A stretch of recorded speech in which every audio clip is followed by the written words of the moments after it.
Welcome to Orbitals, an astrology podcast. I'm your host, William Holloway, and today's show is a very special one.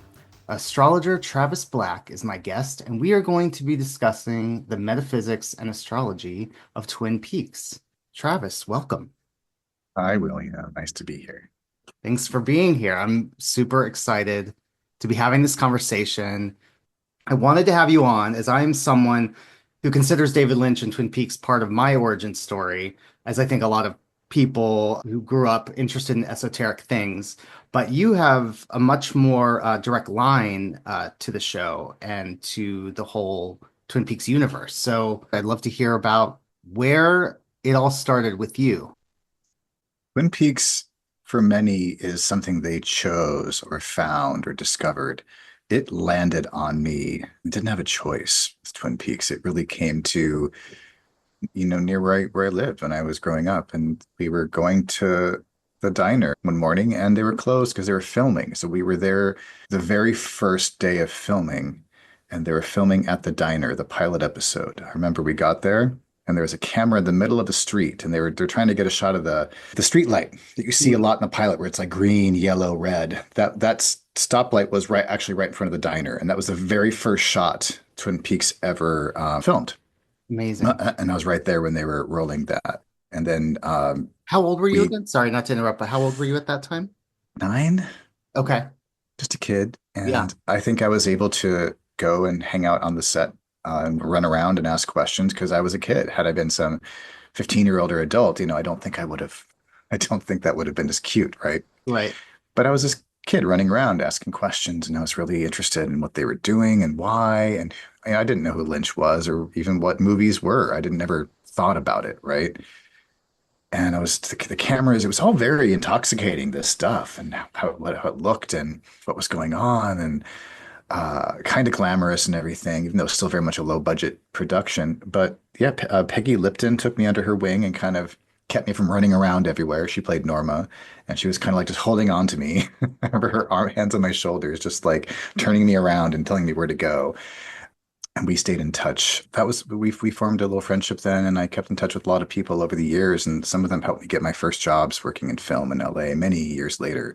I kept in touch with several people, some of the actors, some of the crew, and then ultimately, I got to watch them film every iteration of Twin Peaks and the new season as well. And I got to see Peggy again at the diner, and it was very bizarre watching them film the new season because it's like watching Twin Peaks theater. Like you're watching the actual characters, and it's very at that point, it was very different in 2015 watching them. Like you knew who everybody was and what was going on and all these, but then we were like the fans on the sidewalk were all like, oh my God, what's going on? What plot point is this gonna be? And oh, they covered up the windows. I wonder if Philip Jeffries is gonna be in the diner. Like we're coming up with these crazy theories. But Wow. so it's one of, my story of Twin Peaks is one of, kind of being trapped in the fourth wall of it, being that I was always in between. I saw the reality of it. I knew the place in real life. I saw the fictional world. I was had one foot in both by accident. And then it's also one of, fandom where something comes along and really speaks to you and leads you to lots of things. And, I think I followed where it went, but, I think fandom is a bit of a creative distortion we have Yeah. in that we are fans of the things perhaps we want to make. And that's maybe an easy grab. But if we use that example here, I felt that. Like I felt like Twin Peaks in many ways was my story. Thematically, there's lots of overlap. And he came along and, kind of took my texture and my world and my place and made it his own. And in a way, Twin Peaks kind of robbed me of my own cinematic language that I was Mm. never able to achieve as a filmmaker myself because I was always under the thumb of Twin Peaks and I, became a filmmaker. And so now Twin Peaks is kind of something I try to avoid. Really? Elaborate on that, that you try to avoid. I want my own thoughts, my own ideas, my own Yeah. ruminations. I want, whether it's Twin Peaks or spirituality or astrology, I want to decide what things mean. I want to decide what things are. And when I'm in the world of Twin Peaks, I'm always going to be creating from someone else's idea. And I'm, you know, earlier in my filmmaking, I saw that like the influence is creeping in. And I actually got a pack of Brian Eno oblique strategies cards, which are kind of like tarot cards for creative blocks, Hmm. let's say, and really helped me kind of grow my own voice in screenwriting that was really, really beneficial. But yeah, I don't, if David Lynch is kind of dad, I just kind of want to like, I don't want to do what you're doing, dad. I want to do my own thing. And it I took me a totally get that. long Yeah. time. I mean, I went to school for video production and well, I definitely was like, well, I'm not going to make a movie because it'll just be a ripoff of some kind of David Lynch thing. So then I was like, well, let me do music videos. Like there's any kind of, revenue in being a music video director. And like, even this was only 10 years ago, but like even then, like, I don't know what I was thinking. But, all of those, I watch them now and I'm like, it's all influenced by all of that stuff. His work is very sticky. Like it Yeah. gets onto people and just kind of goes with you. And it has like, it's like the shadows are kind of sticky and that once you tap into that vein, it's hard to close it back up. Yes. And I think that, and we were saying this off camera a little bit ago, when he passed away recently and someone reached out and asked me if I was going to write tribute, and, I thought about it and thought about it. And then just seeing all these people with their fan art, like and writing their tributes, and it's nice and all. But the more I thought about it, I was like, to really honor someone like David Lynch, and he would say it in interviews too, like, just make the damn thing. Like, do the whatever the creative thing is, just do it. The real tribute would be, I'd been thinking about doing a podcast for a decade, pretty much. After he died, that I was like, I just need to do the damn thing and just get the podcast out there and work on this thing that I want to work on. And that'll be the best tribute. Beautiful. That's what it should be. Like, what can I create that's my thing? That's Yeah. what David Lynch, I think, really was trying to get everyone to do. Like, you meditate and you get your own ideas. Yeah.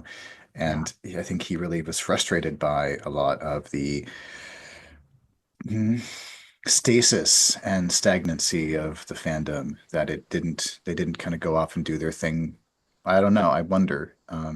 Some things I just kind of heard over the years that he was just kind of really wanted everyone to kind of be an artist and everyone around him. He wanted to inspire everyone to be an artist. And I Right. think people who got stuck making his art, missed the memo. Yeah. Yeah, try harder, do better. Like the Lynch and the characters, like Audrey, for example. Audrey was a collaboration of Sherilyn Fenn, David Lynch. Like so many people came together and contributed what became Audrey. And you're selling some like Audrey sticker. Like it's robbing from so many people on the show. They didn't get paid any money to do anything. They're all Right. living in fucking some shitty apartment in like far out in Burbank somewhere, getting tiny residual checks. But no, they didn't make any money off this. So I have it's a labor issue. I think it's Mm. a creativity issue. I think it's an authorship and authenticity issue. But I think making fan art can be authentic as well. But it's like that's your idea, the red drapes and the diary, that the zigzag floor, like that's your art. Like go back and come out. Don't come out till you got something else. Yeah. So I think I have a lot of kind of curiosity around these people and what they're doing and why, but I think it is problematic on, several fronts. Yeah. Do something original. Like take a cue, from David Lynch. Yeah, and that's hard. I understand that. We don't live in a world that really wants that. He's one of the last vestiges of this, and we should do everything we can to do exactly what he says because Exactly. he had some really great advice and he said a lot of really, when he spoke, he really meant what he said. And there's a lot there for people who want to make art and use even if they just want to sit there and make drawings and be in a flow state and like, get the colors and, draw your Audrey pictures. I get it. But there are other ways to do that. And I wonder what that work would look like if people could branch out. I'll have to find you the picture of this like Twin Peaks back tattoo I saw. Oh man. So the best fan art, for the record, for those who are listening, want to look it up. There's all these Ghanaian, like I know Twin Peaks exactly what you're posters. talking about. There's Yeah. like about 3 or 4 or 5 posters of African artwork of Twin Peaks from the 90s. And what's great about it is you can tell they never even watched it. Right. There's like an animal or something in there, right? Like I'm trying to remember what I've seen it. I know There's you're, like a cobra shooting lasers out of its eyes. Like yeah, it's a mess. Like there's no reason for any of it. But it like it's actually a little bit psychic for season three if you look at it and that's try to interpret true. some of these. But they're the best Twin Peaks fan art is by people who have never seen the show. That's so fun. Yeah, and I feel like in that poster, everyone had a gun. Like Look like a even giant Laura like Palmer had a yeah, gun. like a Tarantino shootout. Yeah. They were probably just like, oh, it's American, so let's put a bunch of guns in it. Totally. I was curious just because I heard you talk about this somewhere else, and I just thought it was a really sweet story about how you when you were younger and you won a car, a famous car. Can you talk about that a little bit? Yes. So it was Twin Peaks Fest 92, and this was an event organized by New Line Cinema to be the premiere of Twin Peaks, the movie, which they could not drum up any interest anywhere else because it was getting a bad reputation. It did not get booed at Cannes, like people say. It's kind of an urban myth. The Hmm. footage shows a standing ovation, and everyone's pretty happy with it. There's actual footage of it. But it got a reputation for being kind of like, as Tarantino said, I think, speaking of, he said, this is Lynch with his head so far up his ass. Like, Yes. and it didn't get it was not the time or place. It was a complete departure from the series, in tone and otherwise and look and feel. People really, revolted against it. So it had a hard time finding screens to be on. And they decided on, well, fuck it. We can't have a big premiere here. We're going to like put together the fans like it, so we'll have a little fan festival around the premiere. And I found out about it on the news, I think, the local news. We bought a ticket to the festival or whatever, and there's a raffle for like win Agent Cooper's car. And so I entered the raffle. I think me and my friend, my dad, all bought a ticket. And I won the raffle of Agent Cooper's car. It's the car where you see him coming in the pilot episode and he's Mm. driving past the sign. He's talking, and Diane, it's 11:24 entering Twin Peaks. That was my first car. I won it, Wow. but because I was like 14 and I wasn't of legal driving age, they made me give it back. And Oh, it had to go to the runner-up who was of legal driving age. And I forever if I find that woman who denied me Agent Cooper's car, it was just so, I mean, I was a child. I was heartbroken. yeah. Um, but it was a premiere. Yeah, so, yeah, I got other things like, I got to meet fake Donna Moira Kelly. I got to meet Shirley. I got to meet everybody. So that was really cool. I didn't get to have the car, but I got to, for the first time in my life, like see someone I recognized as a celebrity. And Yeah. we sat right in front of all the cast. We sat in the row right in front of them. And I was just like mortified the whole time. Like Laura Palmer watching me watch her was very like, but there's Twin Peaks has moments like this where I get into these weird warped kind of things like that, that to a young mind, psychologically is very confusing and Hmm. And heavy. That was heavy subject matter, and especially for it just coming out and her being around that age, and it's time hadn't passed yet. The perspective wasn't. it was wild. Yeah. The world of Twin Peaks is really steeped in mysticism and dream logic. What is your knowledge of the background of how that was integrated into the show? Yes, so I mean, Lynch himself, I mean, is Hindu. He's all up in Vedic astrology. You can look at Twin Peaks, the new season, entirely through a Vedic astrology lens and like come out with something pretty interesting. So you have that. And I think he has his own kind of spirituality around that. Hmm. Um, dare I say that Twin Peaks is also maybe even a cry for help from I'm in a cult, help. Interesting.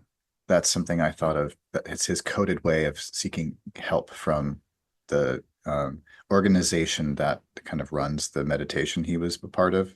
Um, Mm. and they have, nefarious doings. And I do that meditation practice. But it's just a mantra meditation now. I modified it to be not them, but I'm Mm. drifting. That's okay. So transcendental meditation plays a huge part in this.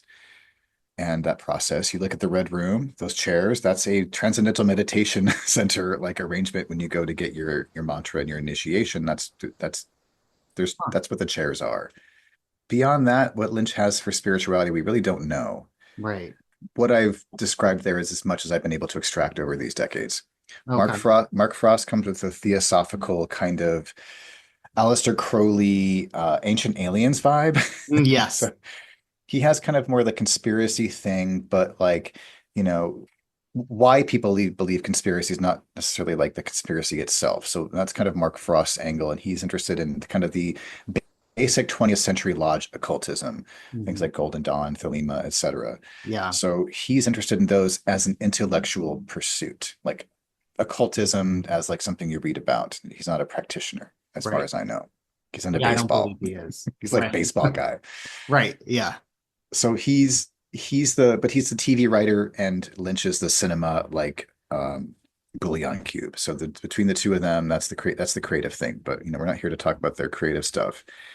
But then from that, they're kind of like boomers who had kind of the 60s transcendental, transpersonal rather kind of experiences and lifestyle and philosophies and groups and cults and meetings and agapes and lodges and all these things in LA were everywhere. The Yeah. stuff you can reach up in the air in LA and grab this shit, especially then. So I think there's just a mishmash of like melting pot 20th century American kind of new age generalness in there.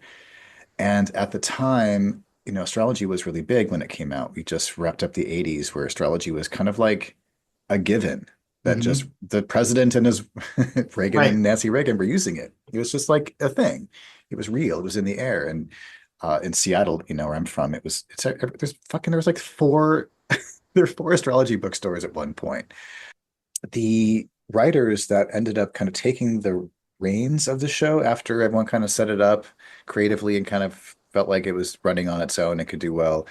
The writers were kind of grasping at anything they could find to mine milk for occult stuff. I think it was Robert Engels talks about how, or Harley Peaton talks about one of the two. They had an encyclopedia of demonology, and I've been trying to Hmm. find which one it is, and I have some ideas, but that's where they got how they started kind of tying things up towards the end of the second season towards the Black Lodge like finale. They had to create Bob as a demon at some point, and that was birthed from a lot of these theosophical, just random occult books that you could just get at the library or had around or could find at the bookshelf. Like I don't think they were like knew what to look for, and I don't think a lot of them had any direct practitioner experiences. Yeah. But isn't interesting how they, in this mess, were able to kind of cultivate a very clear pantheon buffet of occult philosophies and modalities. Right. For anyone listening who doesn't know, I interviewed Bill Herbst last year. It's on my Substack. But I interviewed Bill Herbst, who's been an astrologer for many years, and he was Mark Frost's personal astrologer throughout the 80s and up until the beginning of Twin Peaks. But they were attached at the hip for almost a decade. They did a lot of things together. And, Bill told me that so much of the mysticism in the show came out of just, late night conversations that they were having about the things that they were interested in. Yeah, it sounds like there's just for two new age guys in LA Yeah, doing divination.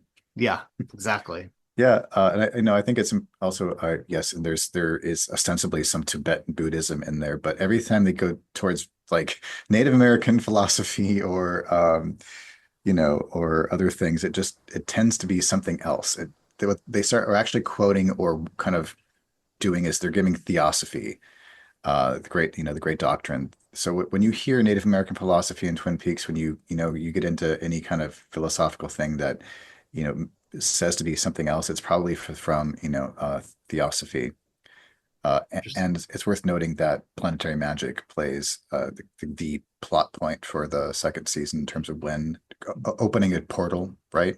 When there's a Jupiter Saturn conjunction, right. they were clearly reading some planetary magic stuff. There's a book, Dennings and Phillips, I think, was out at that time and was brand new. And that's the book that eventually, when Twin Peaks aired, and I was going into these occult bookshops in Seattle, and I was like, I want a book about how planets open doorways, open portals. Maggie Nalbandian handed me Planetary Magic by Dennings and Phillips, and I still have it. Oh, It's wow. But you can see that they maybe, pulled things from that. Well, one of the more interesting things that came out of the Bill Herbst Mark Frost partnership was as Mark and David Lynch were writing Twin Peaks, Mark was commissioning Bill to create astrological charts for all these characters that they were writing. And he sent me the Excel file with all the info on it. Well, let's look at it. And I'll provide a link to the Substack article, my interview with Bill Herbst. It has the chart data in there. I've looked at the chart data that Bill created for the characters, and he's said to me that he's not sure how much that really influenced or not. He's very modest. But when you look at it, I mean, they're pretty spot on for the characters. Yeah, I think they probably, had some keywords about the chart, who this yeah, person is, personality traits, and I think the writers probably really stuck to those and took those seriously as, in a writing room, you have kind of a Bible of who this person is and what they've right. done, and you have to kind of look at that. You can't just write a character without knowing that, okay, this girl, Donna, her best friend died, like that, you got to kind of know this stuff. So I Yeah, think and there's so many writers coming in that they probably did organize, or they did probably translate this spreadsheet into some kind of easy keywords for writers to understand and work with. Like character biographies were probably loosely based on this. right. I mean, they even Yeah. have one for the one-armed man. Yeah, I think that's interesting. Yeah, I mean, there's even a trading card for Bob, and on the back it's like birth date, like beginning of time, like zodiac yeah, sign, question mark, question mark, question mark, question mark. I'm right. like, all right, you guys. Yeah, that's right. That's so funny. Maddie Ferguson, what's Maddie's rising sign? I want to see what I want to see is right. I want to see these in chart form. I We know. we Well, should generate these. we should. Well, the problem is that he only did solar charts for all of them, so they don't have rising signs. Yeah. Three of them do, though. And I don't know why. He didn't remember. He could not remember why only three of them. I mean, one of them makes sense. Obviously, Agent Cooper, which is here Well, somewhere. probably because the only real stuff they have, like it favors sun sign astrology, so they're just making it easy for the writers here. Right, exactly. Um, Plus, for a character chart, I think a sun yeah, solar chart works. yeah. But yeah, Maddie being a Cancer makes sense. What I thought was interesting though is that in here, and this is real like nerdy stuff, but it has they have Laura Palmer as a Scorpio with a Gemini moon. But Too bad. Sorry, Gemini Moons. yeah, You're doomed like Laura Palmer. yeah, double life. But if you look in the Secret Diary of Laura Palmer and you go to the first page, I mean, I know this was written by Jennifer Lynch, but it starts on her birthday, which is listed as July 22nd. So, Yeah, she's a Cancer. or actually a Leo, right? Isn't that Oh the yeah, beginning of Leo. Leo? Sorry, I know it but took me, I was saying Cancer too, and then I had to look it up to make sure. I was like, oh no, that's actually right at the beginning of Leo. But yeah, yeah. I mean, those the dates in Twin Peaks are an issue. Hmm. Let's put it that way. And there are discrepancies from the Secret History of Twin Peaks, the book, to the new season that I think are on purpose. Yes, I've And read some Reddit theories about that. What do you think about that? I don't know, I think it works. Hmm. I think it's great filmmaking trick because it allows for continuity errors that are inevitable, but Hmm. it creates, but it allows the continuity errors to become part of the conspiracy or part of the connectivity of it all.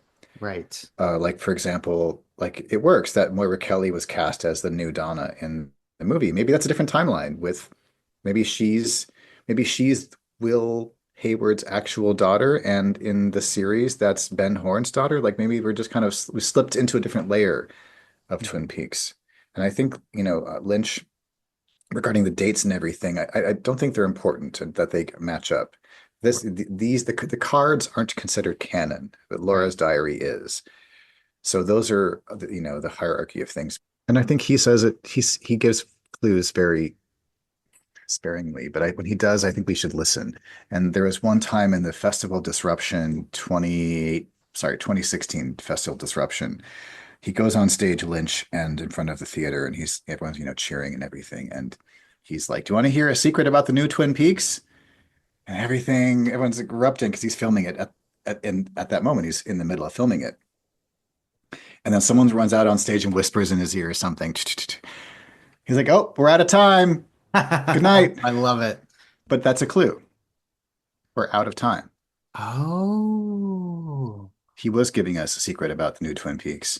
And so, in that way, these dates don't matter because metaphysics and the machinations of things behind the veil seem to fall into place like Plinko on the Price is Right, that kind of game show thing where that thing just kind of Mm. goes randomly where it does. It seems like that how Twin Peaks fills in dates is arbitrary because time in this way, uh, if we it's a philosophical conversation about time at that point, Hmm. but that we're out of time when like a lot of the fans obsessed with like, oh, the Laura's date diary says this and this book says that. It's Twin Peaks is totally erased in my mind because I can't handle the cognitive dissonance. Like there's fans like that who are like, oh, it's a mistake. Oh, this book was edited so sloppily. All these mistakes, and it's like, well, no, it doesn't matter.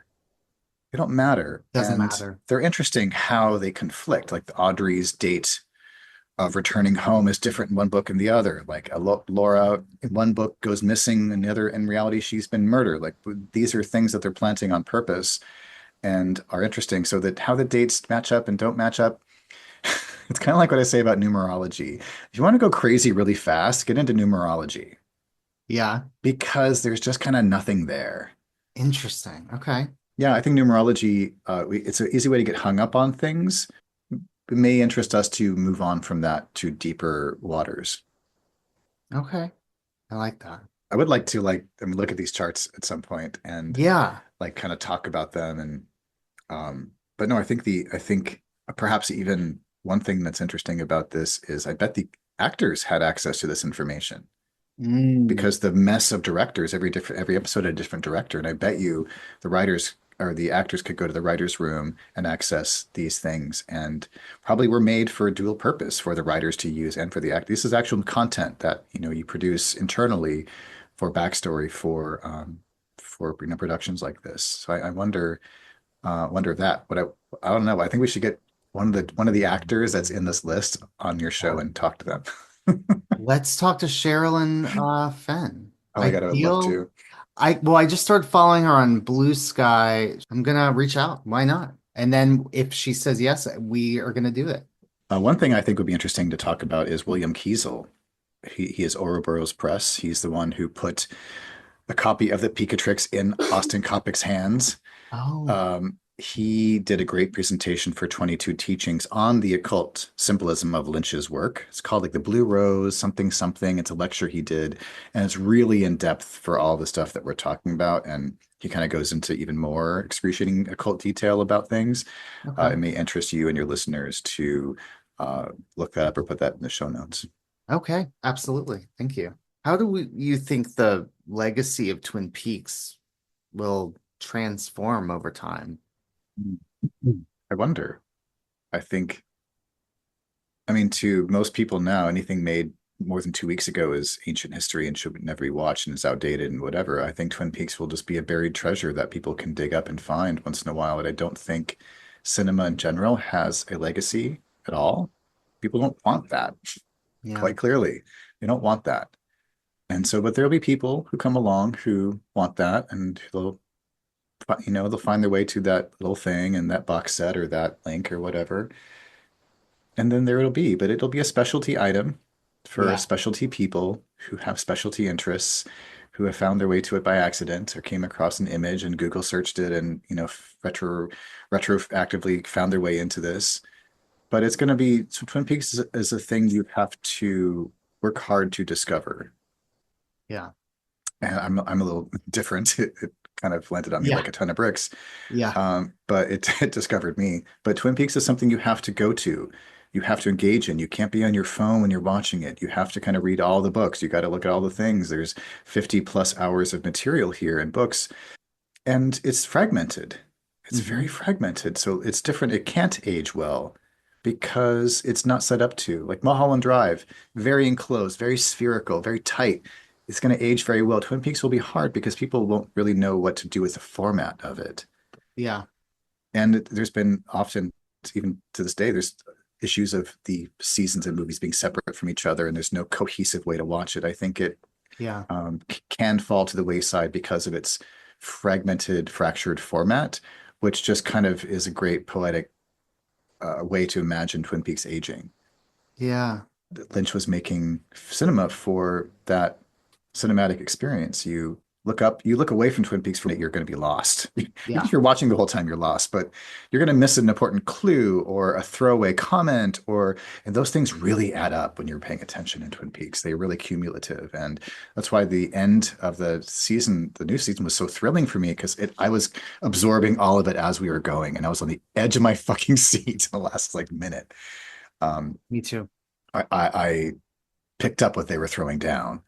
And most people, I'm of a different generation. We are a different generation where we have been trained by other cinema to do that, but people are missing it entirely. They're not, they can't, the attention span prevents them from indulging in Lynch's work. Yeah. Well, everybody wants an answer. Everyone needs to know why. And like that was what was so perfect about it, is that we'll never know, and that's the point. It can be whatever you want it to be, or But there is a clue in one of okay. there is when they're talking about Judy Zhao Day Hmm. in the FBI office towards the end. Somebody ran through Zhao Day through some, I think they mentioned it was a Chinese demon or something in the show. I forget, but they ran it through some ancient Chinese Google Translator or something. And Zhao Day means to explain. And I thought that was, whether it's true or not, I thought it was interesting that the ultimate evil in Twin Peaks, or the ultimate bad, or the ultimate thing that's so fucked up about all this is having to explain. Yeah, I love that. All right. Well, yeah. I would like to hear about what you were working on, a book you're working. I don't, do you want to talk about the book, or are you comfortable with that? Or you not want to say it since it's not out there yet? No, I can talk. I don't know if it's a book yet. Okay. I'm not sure what it is, but yeah, so I'm a student of clinical psychology and I'm going to be a therapist someday. Awesome. And so, a lot of what I'm interested in is, spiritual abuse, cult dynamics, how people can be taken advantage of and scammed when they're in their most vulnerable state seeking help. That's kind of where I want to insert myself. So a lot of the, what are the things that resist that? And over the years, kind of trying to bring clarity to that blurry line between psychology and spirituality where people can easily be exploited. Hmm. I was, trying to find out what so much of this is that. So much of this is that. What is this? Where is this coming from? Is this all from the same place? Is it from different stuff? What is this flavor in everything New Age, everything occult, everything astrology? Everything has this kind of just this weird, funky layer of New Age on it that I can't quite put my finger on. And I've been looking my whole life, like, what is this? Like, I just thought it was just kind of boomer, whatever, which maybe part of it is. Yeah.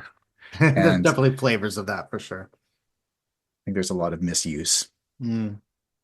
But most of the things I that irritate me about metaphysics can be traced back to transpersonal psychology. What is the Um, psychology of things of experiences we really can't describe or aren't here, or aren't quote unquote real?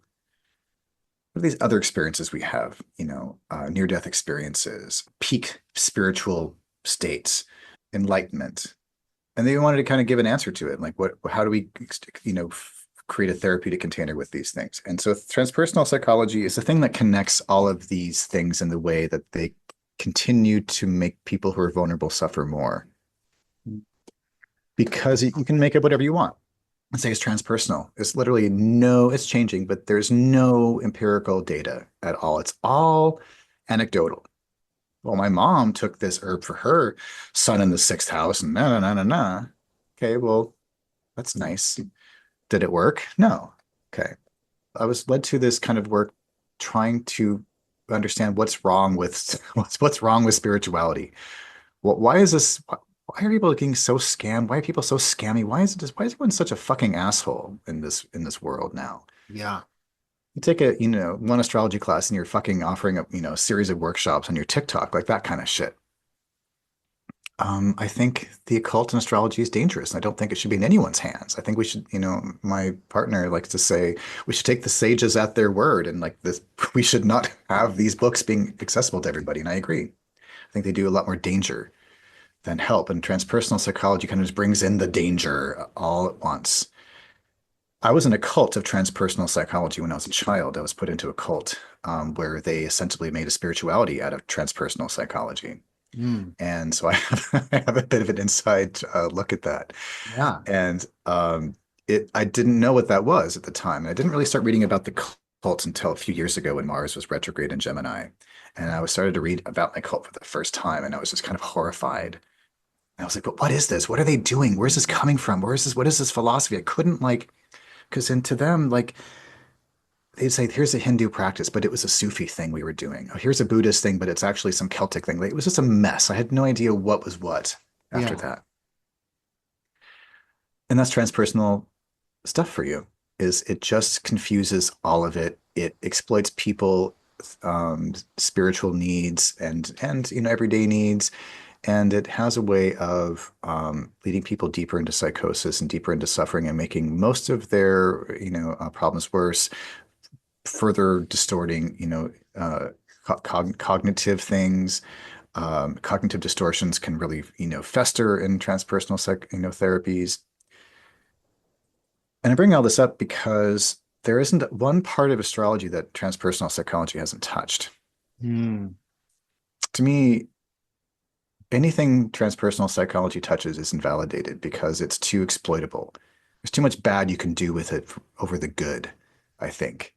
The therapeutic container is cracked, it's broken. It's like you can kind of pour a little bit out here and there, okay, but it's not something we should invest in. And so, I'm of the opinion that most 20th century we should really kind of throw out the last 100 years of astrology entirely. Okay. Anything that is the post-Jung transpersonal people and on, not Jung's work was taken into transpersonal stuff, but it's not actually his work. It's different. There's kind of a Oh. warping of his work. That And makes sense so, because everyone loves to quote him, every single astrologer. and these people are transpersonal and they don't even know it, Right. what they're subscribing to and where this all comes from. So that's why there's so many grifters, is because we've allowed transpersonal stuff to come in. We've created a giant doorway saying, hey, come on in, everybody. You want to scam everyone and their spiritual suffering? Here it is. And that's, a provocative statement for some people, but I am making a case for, I'm trying to trace the origins of transpersonal psychology, what it has touched and how and what degree and who. And that's what this work is. And I'm having to throw out some astrologies with it. There's going to be some babies thrown out with the bathwater, and that's going to be difficult for some people. But I have a pretty strong case I'm making, so I hope I can get people to kind of reflect on the metaphysics we've adopted in the past 100 years and reflect upon what things have worked, what things are not worked, which things are we just masking in order to get clients, or all of this, all the problems that we have. But things like evolutionary astrology are not going to make the cut. Okay. That makes sense. My whole thing, maybe it's my Virgo stellium where I need evidence. I can believe in the kookiest stuff as long as you give me like good history, right?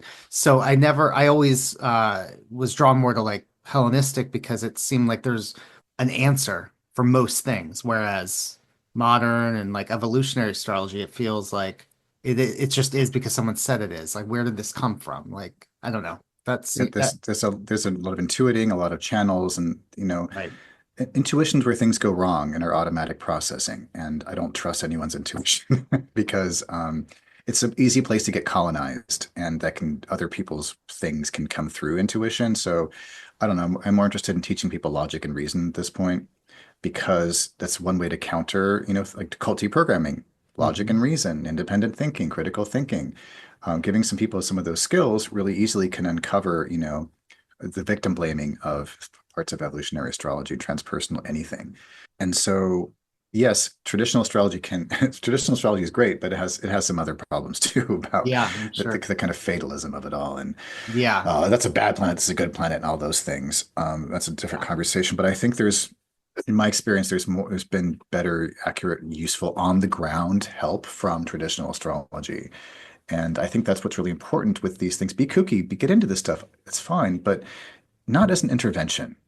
mm, When this person's falling apart and they're coming to you for reading and the car's been towed and they can't pay rent and they can't do any of this stuff, it's not a great time for astrology reading. The right. more an intervention is required, it is my opinion that my professional clinical psychology opinion that the closer you are to a problem and the intensity and the trauma of itself, the more you need evidence-based modalities and interventions. The more you get away from that, then you can start bringing in like the meditation and the things and visualization and magic and whatever else after that. But it's not. It doesn't look like it's data says. It's not really great to use these things. They're too unstable. Yeah, And watching these like idiots at Norwalk trade readings where there's making each other, mental health problems worse. I'm breaks my heart because yeah, I see a lot of people in astrology doing that, where they just are making each other worse through remedies, and no one knows what they're, talking about. Not that I know what I'm talking about with remedies, but I know enough that I see people making each other sick and making each other worse, and that's because of the transpersonal trickle down stuff that's coming into it. These traditional kids think they're traditional astrologers. I hate to break it to them, but there's a lot of transpersonal stuff in there too that we need to decolonize. But there'll be a lot of pushback on some of those things because they're comfortable and familiar, and maybe they work for some people. I get it, yeah, but that we should all really examine what kind of modalities are of use when. Am I really, do I have enough training to take on someone's this trauma? How can I get training? Okay, maybe I shouldn't do readings. Like astrologers need to fucking check themselves because yes. I've over the years of practicing and teaching now, it hurts to watch people go deeper into their suffering. And plus, I'm a dissenter on medical astrology. I haven't seen that work for me and my clients or my practice. So I kind of include that in some of my critique. It's not quite a transpersonal thing, but I think, getting people to understand is, am I taking this herb or this thing because it's a correspondence?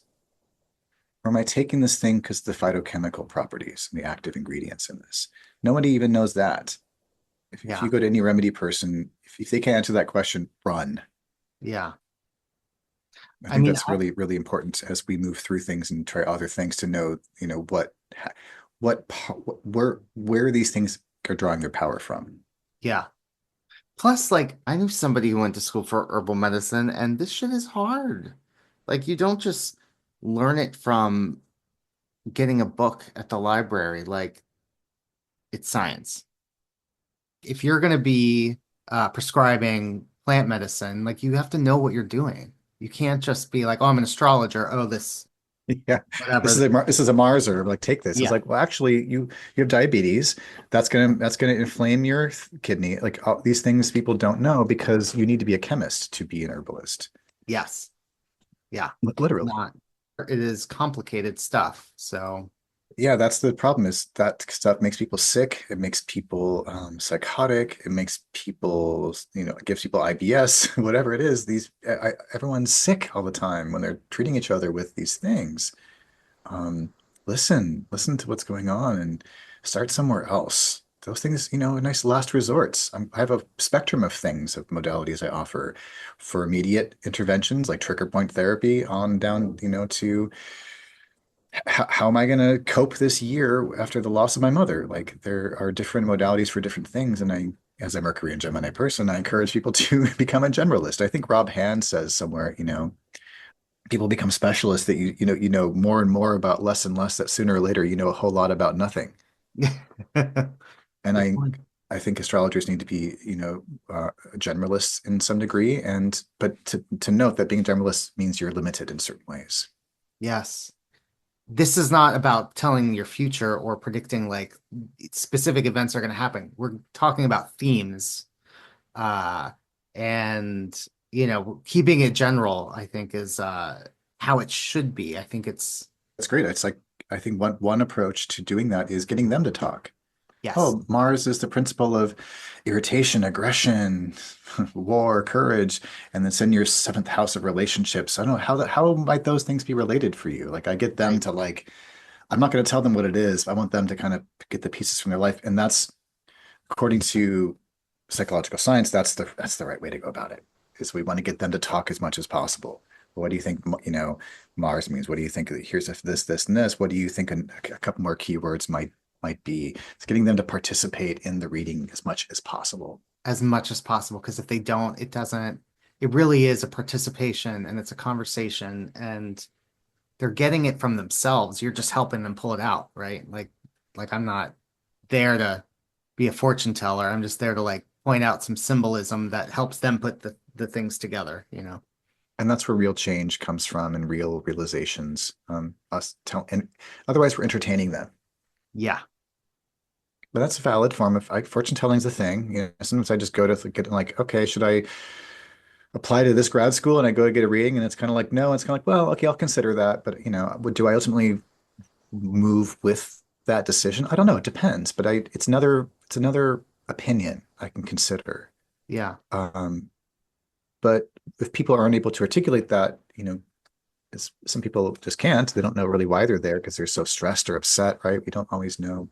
But me Yeah. telling you what's going on in your seventh house, it just has a way of happening too, especially if I'm just like being glib and like, oh, it could Yes. mean you're divorced. It could mean you separate. Mars is a separation thing. Oh, it's in Cancer. It's going to be really like, emotional and, everyone's going to be holding to their side of the story and their tribe in this argument and stuff. And it's like, I could have just entirely created that scenario out of that was never going to happen just by saying it could be this, this, this, or this. It has a way of Yep. doing things. And I'm really sad about how I see most astrologers approach that. Well, I'm just really glad you're doing this work and I hope people hear the message and I hope more people do the work to be more thoughtful because when we see clients, we just have to assume that they're in a very vulnerable situation and we should really treat them with that and be thoughtful about like if they seem like they need more help than you can give them, stop thinking about whatever, money that you're going to be getting out of this and just really give them the right advice, which is go somewhere else. Seek some other advice. Do you have a therapist? Do you have other people you talk to about this? Yeah, I mean, yeah, refer out. Psychology Today is a great place to send people to find a therapist. If there's all kinds of low income things in every city. There's all kinds of ways to find stuff. And for those who are looking to get some training, you can go to mentalhealthfirstaid.org, and there's like a day or two long class you can get to get a certification just to have something. I'm going You to got do to go it. to college for it, but it gives you a lot. You're a lot more prepared to deal with the difficult stuff that comes your way and what is appropriate to say, what isn't. It's just a great little certification to get for anybody who interacts with people.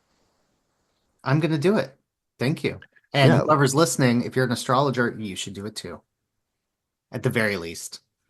at the very least. Yeah, I mean it's really important Yeah. to get it right because if you get it wrong, I hope you have liability insurance for your astrology practice. To give people some more resources, there's a woman named Frida Ilahi. I'm not sure how to say her name. Ilahi. Frida Ilahi. I think she's Australian, and she's doing some really interesting work bridging astrology with positive psychology, Mm. which, as I see it, is kind of the alpine cure to transpersonal psychology. And it's not a school of astrology itself, it's just kind of like an add-on, a modifier to other psychologies. But she did a talk with Esar recently about planetary stuff and positive psychology. And she's really doing some meaningful work trying to counsel people in this way and give people resources. So I would direct people to her and that Esar conference from April 6th. It's called Cosmic Reflections, Bridging Planetary Energies and Positive Psychology. That's a great resource for people who want to kind of like, well, okay, I realize this. I hear what you're saying, but like, what do I do about it? Well, positive psychology is a great place to go. There's a book called The Happiness Hypothesis.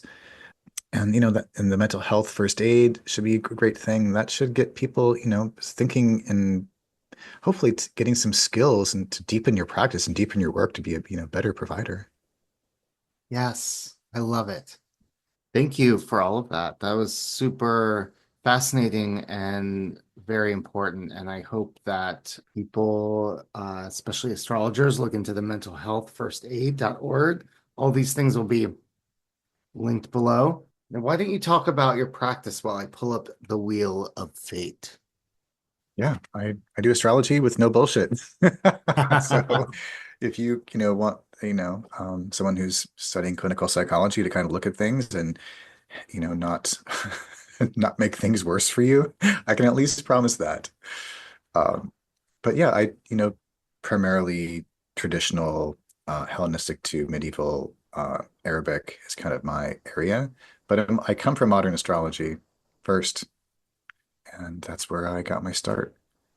And then I slowly began to chip away the paint. And yeah, I do tarot as well. So I kind of I'm interested in those how those things overlap as well. But yeah, I just do ye old astrology reading, ye old tarot reading. Come and get it. Awesome. Yay. All right. Well, are we ready to play? I'm ready, William. We are going to play the Wheel of Fate. Can you see the screen? I can't. All right. This goofy ass wheel. All right, here we go. Oh, oh, Oh, oh no. Jupiter. All Not Jupiter. right, so we've got Jupiter in.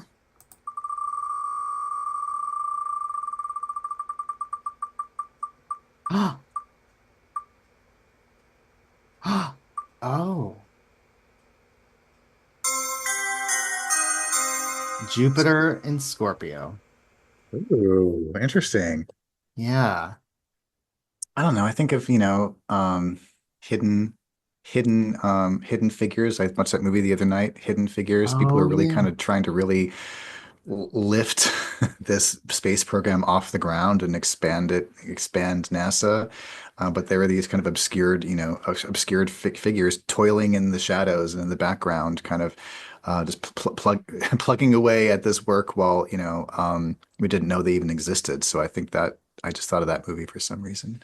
That makes a lot of sense. I like that a lot. Yeah, I think of the Crusades. Hmm. It's being this kind of like thing creeping in the shadows, this threat at any given time. You could be totally plundered. I Yeah. think of the film. I think of, existential crises a little bit, Mhm.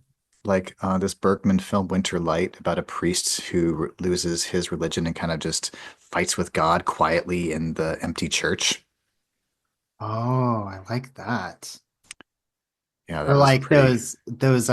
those like what religion is that where there's like torture involved where they like where they'll like give themselves lashings. I can't remember which.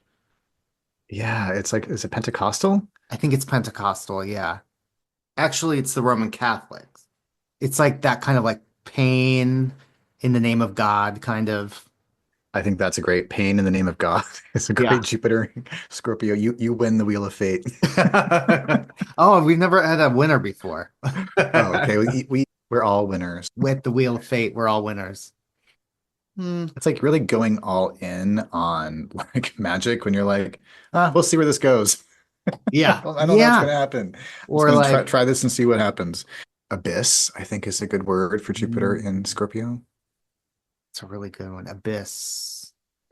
There have been so many death charts with like Jupiter involved that it also makes me think of like a mass suicide or like a. Mm. The Menendez brothers, Jupiter is a trigger of a lot of the horrors of their case, Mm. especially when I think Austin Coppock did a Yes. talk about this where it's like Oh, we were at that. yeah, okay, we Like were a few there. years ago. Yeah. Like the lot of the father is ruled by Jupiter and all the Time Lord things and Jupiter things was just triggering all the bloodshed and horror. So that's, any Yeah. planet can be a trigger in that way. Right. Jupiter, one of the things with it being about expansion is it can just be a lot. It can be extra. People can be over the top with whatever. Yeah, there's like a over the top like over the top occultism. I think Golden Dawn comes to mind. Oh, yeah. Thelema. Um, if you've ever been to a Gnostic mass, so No, it's I worth have it's worth not. going. I think Okay. there's probably one in Portland, but there's definitely one in Seattle. Joe and I tried to go to the one in Seattle, and they were closed. And the night that they had the event, Oh, no. we tried. But yeah, I think that yeah, magnanimous occultists. There's a few at Norwalk who come to mind who feel very Jupiter in Scorpio to me. I mean, to bring it full circle, Twin Peaks, the whole thing is, it's a massive kind of Jupiter Scorpio thing. I know that's not the in the chart of this show, but Yeah, it's it is like yeah, a bottleneck of sorts, right? Like something so big has to fit in something so small. It's like Cooper kind of going between worlds is a very Jupiter and Scorpio kind of thing. yeah, absolutely. Plumbing the depths, right, of the Mm, mystical experience. totally. Great. I think that we covered that. Yes, we did. Well, thank you so much for being here, Travis. This was so much fun, and I want to have you on again to talk about other things. And we're definitely going to try and get Cheryl and Finn on here. That's going to be a mission. Yeah, there are other people too. Okay. Let's talk. Let's Yeah, talk. let's talk about My it. people will talk to your people. Yeah, exactly.